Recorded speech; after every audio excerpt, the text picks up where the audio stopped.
Guys കടയിൽ നിന്ന് വന്നു കഴിഞ്ഞപ്പോൾ അരിയടയാണ്, ഹെൽത്തിയാണ്, കറുമുറൂന്നും പറഞ്ഞ് കഴിക്കാന്നും പറഞ്ഞിട്ട് ഇതേ കൊണ്ടുവന്നതാണ് കേട്ടോ. നോക്കി കഴിഞ്ഞപ്പോൾ പാലട ഉണ്ടാക്കണ ഇതൊക്കെ ഇതിന്റെ ബാക്കിൽ ഇങ്ങനെ ഒരു മണ്ടൻ.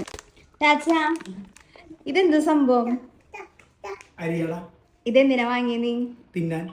എങ്ങനെ തിന്നാൻ? വെറുതെ തിന്നാൻ. ഇത് നല്ല സാധനമാണോ? അരിയട.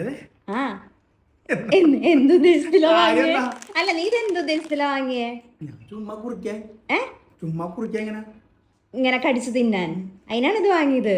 ആ നമ്മുടെ സ്നാക്കൊക്കെ പോലെ അല്ലേ? ശരിക്കും ഇത് ഹെൽത്തിയാ? അരിയാണോ? ആ അരിയാണ്, അരിയട. ഇതിൽ എഴുതിയിട്ടുണ്ട് അരിയട. ഹെൽത്തി ആണല്ലേ? കുഴപ്പമൊന്നുമില്ല അല്ലേ? ഇതിന്റെ ബാക്കിലൊന്ന് വായിച്ചു നോക്കി. അരിയട ഇവിടെ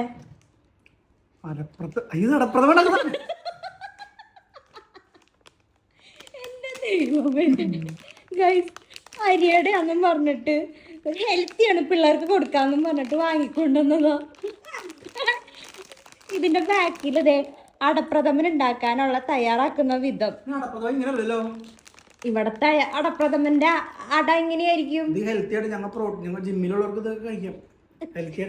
പണ്ട് ഞാനൊന്ന് ഇഞ്ചി മാറി ഇഞ്ചി മാറി മഞ്ഞളെടുത്തതിന് നാറ്റിച്ച് വിട്ടത്. ഇതില് വെണ്ടയ്ക്ക അക്ഷരത്തിൽ എഴുതി വെച്ചിട്ടുണ്ട് റൈസ് അട, അതിന്റെ അടിയില് മലയാളം അരിയട, അതിന്റെ അടിയിൽ അറബി എഴുതിയിട്ടുണ്ട്. അറബി പോട്ടെ, ഇതിന്റെ ബാക്കിൽ ഇത് തയ്യാറാക്കുന്ന വിധം പോലും എഴുതിയിട്ടുണ്ട്. ഇല്ല, ഞാൻ ഗ്രാമല്ല നോക്കിയത്, ഞാൻ റേറ്റ് ആണ് നോക്കിയത്. എന്തോ ആയിക്കോട്ടെ, ഇതിന്റെ അത്രയും അത് വരില്ല. അയ്യേ ചാച്ചാ, അംഗീകരിക്കടാ, അംഗീകരിക്ക്. നീ അംഗീകരിച്ചിട്ട് പോയാ മതി.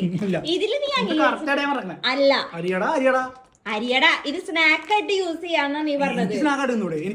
അല്ല നീ തിന്നടാ, നീ തിന്നടാ, തിന്ന് കഴിക്ക്.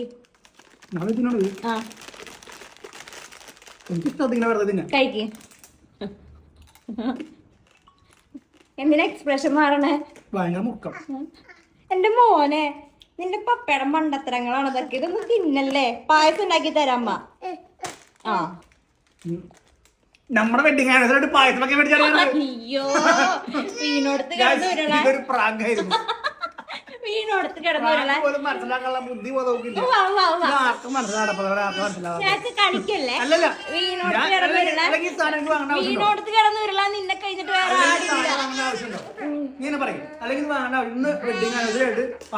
ശരി ശരി ശരി ശരി ശരി. അമ്മ അന്ന